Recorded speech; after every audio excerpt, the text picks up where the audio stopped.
ห้าเป็นผู้ให้กำเนิดนะครับทุกสิ่งทุกอย่างทั้งที่มีชีวิตและไม่มีชีวิตศีลห้านั้นเป็นผู้ให้กำเนิดมนุษย์และสัตว์ทั้งหลายบนโลกใบนี้ถ้าศีลห้าคนปฏิบัติตามศีลห้าสร้างแนวคิดให้เกิดความสมบูรณ์ต่อกันและกันศีลห้าจึงเป็นรากฐานการทำความดี การสร้างความดีของมนุษย์บนโลกใบนี้ศีลห้าเป็นบทบัญญัติของชีวิตของมนุษย์บนโลกก็ปฏิบัติตามหลักศีลห้าชีวิตของมนุษย์บนโลกจึงถือว่าเป็นปกติดังนั้นถ้าหันมาสนใจรักษาศีลห้าปฏิบัติศีลห้าก็จะเป็นเหตุให้โลกใบนี้มีสิ่งที่มีชีวิตและไม่มีชีวิตนั้นสมบูรณ์บริบูรณ์นะครับท่านผู้ฟังก็เป็นส่วนที่เราพูดถึงศีลห้าตอกย้ำเรื่องของศีลห้านั้นก็เป็นหลักกำหนดควบคุมบุคคลที่กำกับกฎหมายเพื่อให้เกิดความยุติธรรมกับตนเองและบุคคลอื่นศีลห้าจึงเป็นกฎหมายที่สากลที่สุดของโลกใบนี้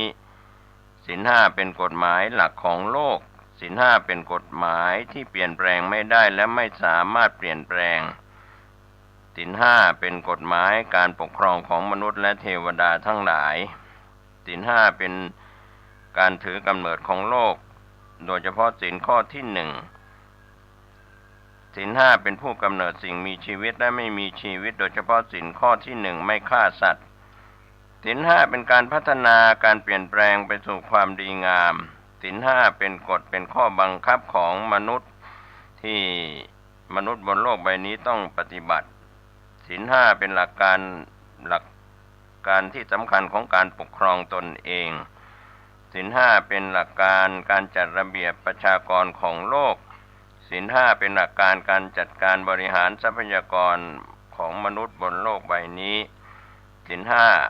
เป็นการดำเนินชีวิตการดำรงชีวิตของมนุษย์ที่อยู่อาศัย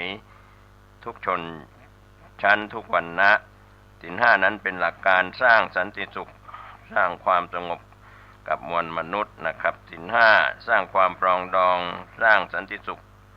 ให้กับคนที่อยู่บนโลกศีลห้าสร้างความปลอดภัยสร้างความมั่นคงสร้างความยั่งยืนสร้างความงอกงามเป็นผู้กำกับควบคุมดวงชะตาชีวิตของมนุษย์ที่อยู่บนโลกใบนี้ถ้าไม่มีศีลห้าเป็นผู้กำกับคือปฏิบัติตามให้ได้ก็จะได้ความดีเป็นการสร้างความดีสร้างความยุติธรรมเป็นการก่อกำเนิดสรรพสิ่งเป็นการรักษาสิทธิเสรีภาพของมนุษย์เป็นหลักการบริหารด้านเศรษฐศาสตร์เป็นหลักประกันความเป็นมนุษย์ที่ประเสริฐที่สุดของโลกเป็นกฎชีวิตของมนุษย์ที่ต้องปฏิบัติเสมอเหมือนกันหมดทุกประการศีลห้าเป็นหลักการสร้างความเสมอภาคให้กับมวลมนุษย์ก็เป็นการจัดระเบียบชีวิตของประชากรบนโลกนี้ดังนั้นการปกครองของมนุษย์ก็ดีการบริหารจัดการทรัพย์สินเพื่อให้เกิดความยุติธรรมหลักการบริหารจัดการสิ่งแวดล้อมการบริหารจัดการระบบนิเวศวิทยาระบบนิเวศศาสตร์หลักการบริหารจัดการประชากรศาสตร์ของโลกการจัดการทรัพย์ทางปัญญาล้วนแล้วต้องมีศีลห้าเป็นหลักเป็นพื้นฐานดังนั้นการบริหารจัดการสุขภาพของประชาชนก็ต้องมีศีลห้าดังนั้นการบริหารจัดการความคิดการพูดการแสดงออกของมนุษย์ก็ต้องอาศัยหลักศีลห้าการปกครองของประเทศต่างๆทั่วโลกการบริหารจัดการทรัพยากรมนุษย์ถ้าเข้าใจเรื่องของศีลห้าสิ่งที่มีอยู่สามีภรรยาลูกก็อยู่ร่วมกันในสถาบันครอบครัวอย่างปกติอยู่กับสิ่งที่มีอยู่สามีภรรยาลูกอยู่แล้วก็ปกติไม่เข้าใจสิ่งที่มีอยู่สามีภรรยาและลูกอยู่แล้วผิดปกติอยู่กับสิ่งที่มีอยู่ไม่ได้สามีภรรยาลูกอยู่แล้วผิดปกติการศึกษาส่วนมากเป็นความจริงแค่ความรู้สึกเป็นความจริงแค่คำพูด เป็นความจริงแค่ตัวหนังสือทั้งที่ความจริงไม่เกิดและปรากฏส่งผลให้มนุษย์ที่เจริญด้วยการศึกษาจำนวนมากสะเทือนและหวั่นไหวอยู่ตลอดเวลาพ่อแม่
ไม่ดีก็จะล้าหลัง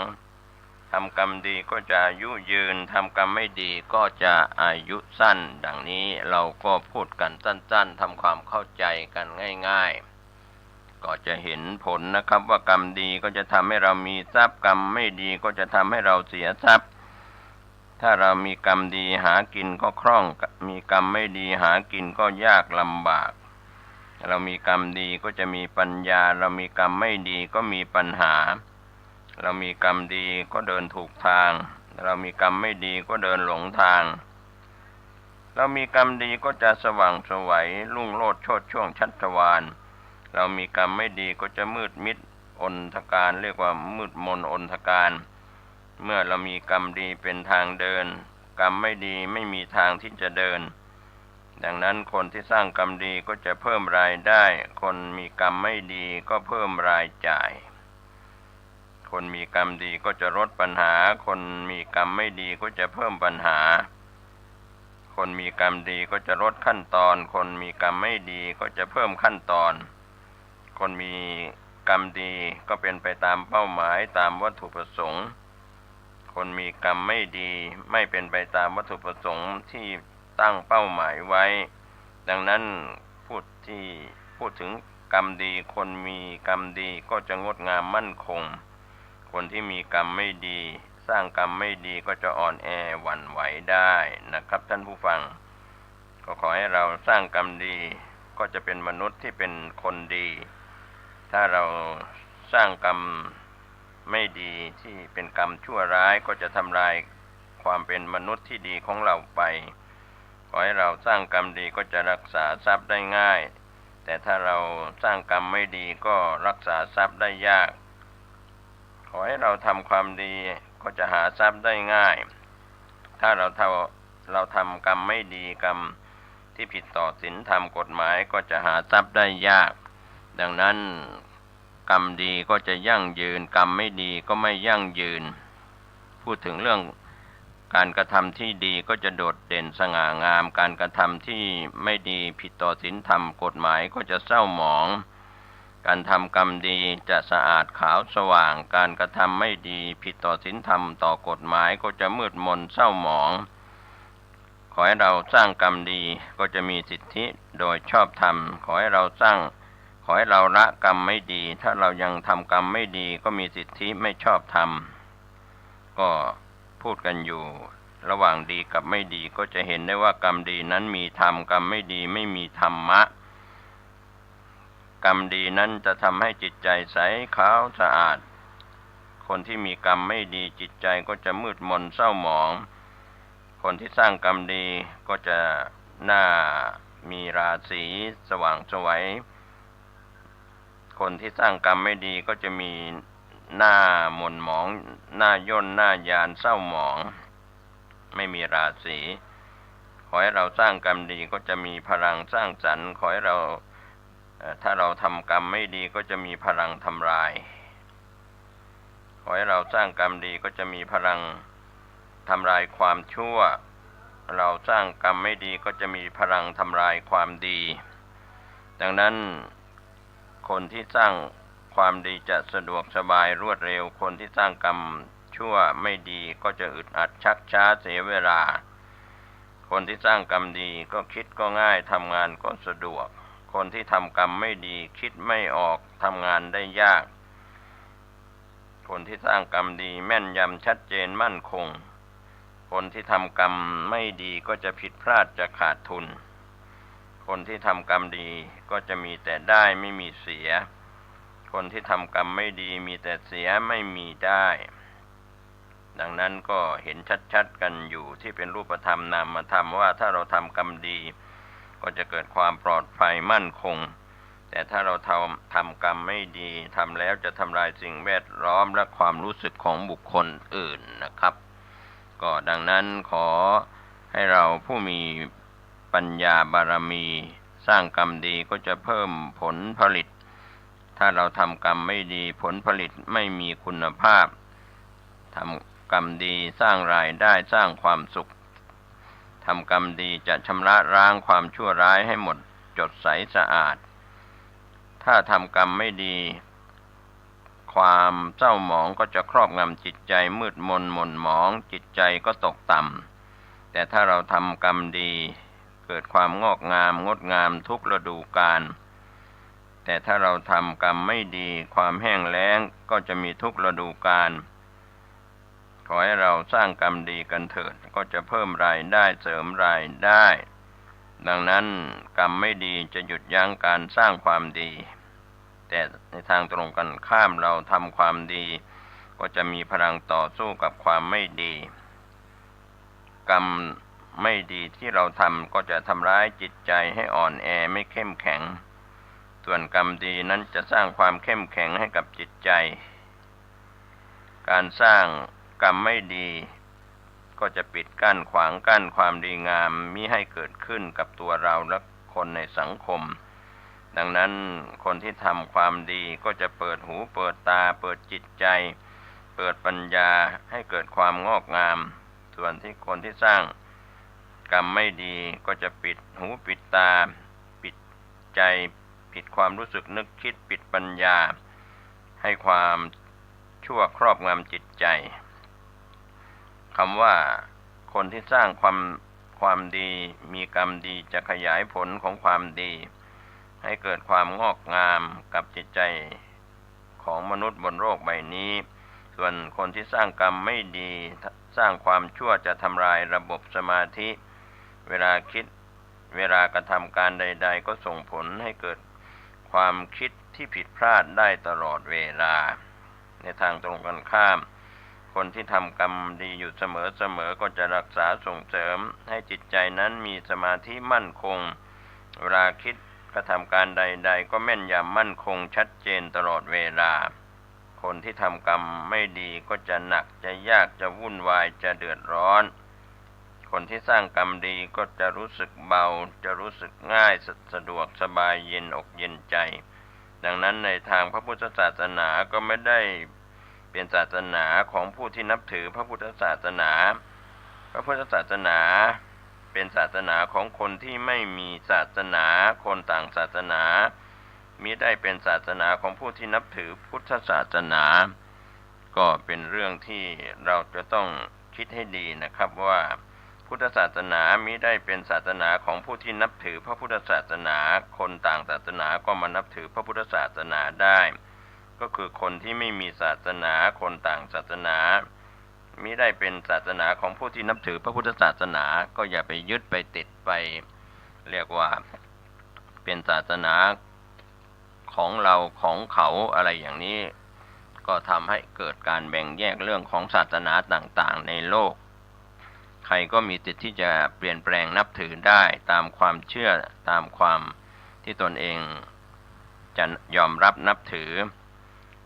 หวนกลับมาพูดถึงเรื่องการเกิดการแก่การเจ็บการตายนั้นก็เป็นเหตุให้บุคคลที่อยู่บนโลกใบนี้ค้นคว้าหาความจริง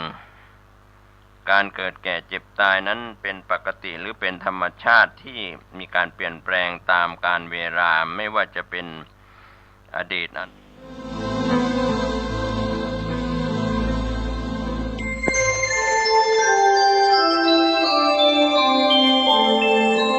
ขณะนี้ท่านกำลังฟังสถานีวิทยุกระจายเสียง FM 104.5 เมกะเฮิรตซ์